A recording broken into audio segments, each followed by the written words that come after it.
Alicia, my wife, the therapist, she predicted this actually on a video. She said 5 months ago, she said these two will not be able to maintain their friendship because they show these symptoms of undiagnosed, untreated trauma, which affects a lot of our people, and it's going to cause them to have a conflict.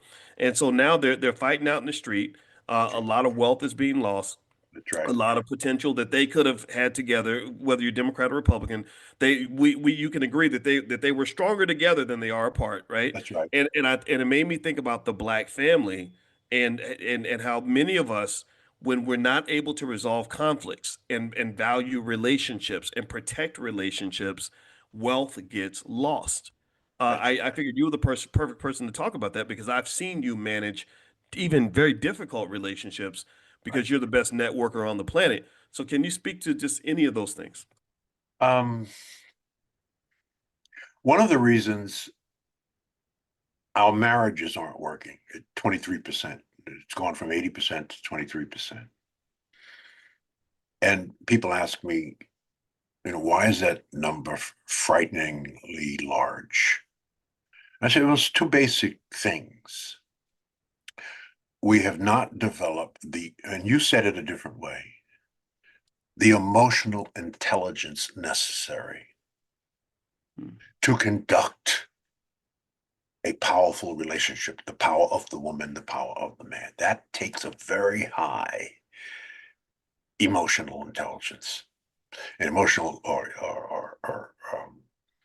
emotional intelligence, EI, is really the control of the five most important emotions that we have: happiness, anger, sad, shame, fear. And your ability to control outbursts, or you hear something that triggers some trauma in you or some negative, and your response to it is just destructive, right? Instead of saying, that's fucking stupid, say, that's an interesting point of view. Here's another point of view, right? So it's emotional intelligence. And this is also the key to building effective networks. There's a book that I recommend to everybody to read, and you probably know the book, Emotional Intelligence 2.0. Wonderful book. Read this a couple of times, it'll change your life, Wow. right? How you talk to, manage, and handle people and conversations, even prickly conversations, right?